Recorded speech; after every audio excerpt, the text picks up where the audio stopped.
Nageshwar comments Andhra Pradesh రాజకీయాల్లో ప్రకంపనలు పుట్టించాయి. చివరికి ఆయన తను చేసిన మాటల్ని ఉపసంహరించుకుంటున్నట్టు ప్రకటించారు.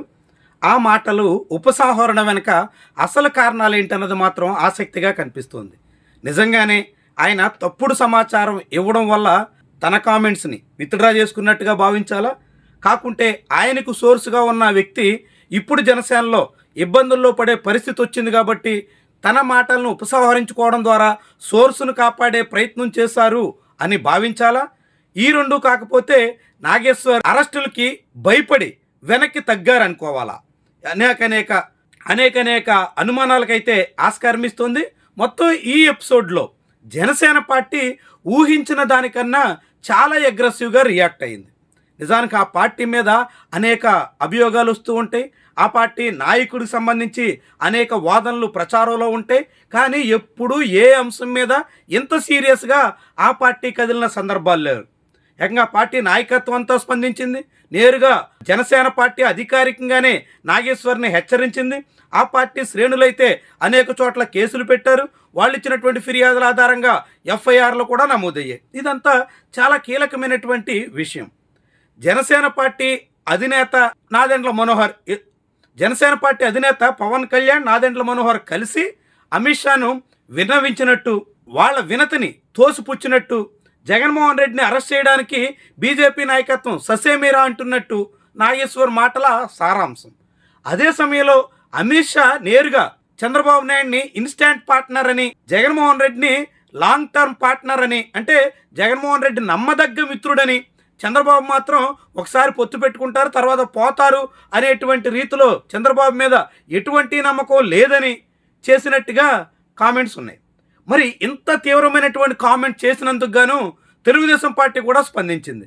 నేరుగా నాగేశ్వర్ మెడలో వైఎస్ఆర్సీపీ కండువా వేసి ఆయన్ని తప్పుబట్టే ప్రయత్నం చేసింది.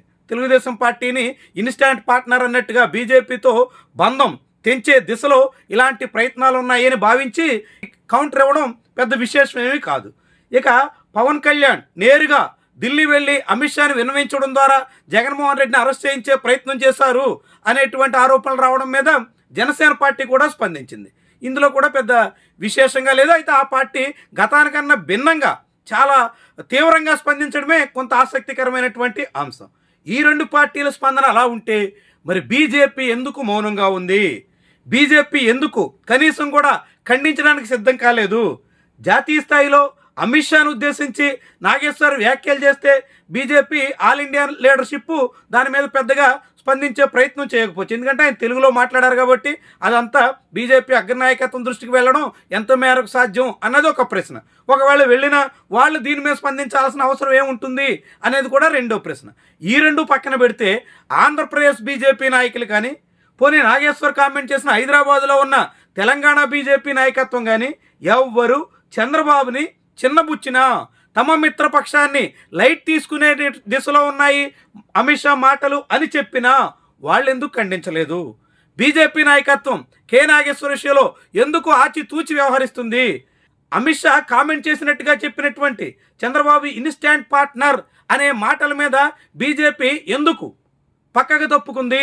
కనీసంగా కూడా స్పందించడానికి ఆ మాటల్లో తప్పుందని కానీ, అలాంటి చర్చ జరగలేదని కానీ, జగన్మోహన్ రెడ్డి అరెస్టు కోసం అమిత్ షా దగ్గర రాయబారం పవన్ కళ్యాణ్ నడపలేదని కానీ ఎటువంటి మాట మాట్లాడడానికి బీజేపీ నాయకత్వం సిద్ధం కాలేదు. ఆశ్చర్యకరంగా ఆంధ్రప్రదేశ్లో చంద్రబాబుకి ఏ చిన్న సమస్య వచ్చినా బీజేపీలో వెంటనే స్పందించే పురంధేశ్వరి కానీ, సీఎం రమేష్ కానీ ఇలాంటి వాళ్ళు కూడా ఈ విషయంలో మౌనమే సమాధానంగా సాగిపోయారు. ఏంటి కారణం? ఎందుకని బీజేపీ ఇలాంటి లైన్ తీసుకుంది? నిజంగానే అమిత్ షా దగ్గర ఇదంతా జరిగిందని బీజేపీ నాయకత్వం భావిస్తుందా? ఎందుకంటే గతంలోనే బీజేపీ నాయకత్వం వెల్లడించింది, చంద్రబాబు స్వయంగా ఢిల్లీలో జగన్మోహన్ రెడ్డి అరెస్టు కోసం బీజేపీ నాయకత్వం మీద అనేక రకాల ఒత్తిళ్లు పెట్టే ప్రయత్నం చేశారు అని అధికారికంగానే చెప్పింది. ఇప్పుడు అదే పరంపరలో చంద్రబాబు ప్రయత్నాలకు తోడు పవన్ కళ్యాణ్ కూడా తోడయ్యారు అన్నది నాగేశ్వర్ వెల్లడించినటువంటి అంశం. ఈ అంశం మీద బీజేపీ నాయకత్వం స్పందించకుండా ఎందుకు దాటవేస్తుంది? ఆ పార్టీ మౌనానికి కారణమేంటి? ఆ పార్టీ ఎందుకు అలా జాప్యం చేస్తుంది?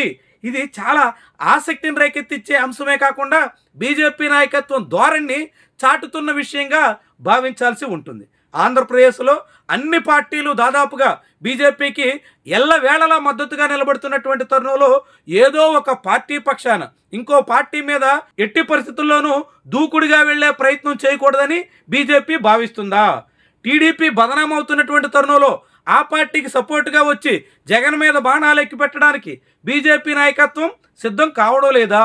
ఇలాంటి అనేక ప్రశ్నలు అయితే ఇక్కడ ఉదయించక మానవు. మొత్తంగా కె నాగేశ్వర్ తన మాటలను ఉపసంహరించుకున్న తరుణంలో బీజేపీ ధోరణి మాత్రం చాలా కీలకంగా భావించాల్సి ఉంటుంది. నేరుగా అమిత్ షా సమక్షంలో జరిగినటువంటి ఎపిసోడ్ని నాగేశ్వర్ ప్రస్తావిస్తే అమిత్ షా దగ్గర నుంచి ఆంధ్రప్రదేశ్ బీజేపీ నాయకత్వం వరకు ఎవ్వరూ ఈ విషయంలో ముందుకు రాకపోవడం, చాలా జాగ్రత్తలు పాటించడం, ఇది ఒక కీలకమైనటువంటి విషయంగా మనం గమనించాల్సి ఉంటుంది.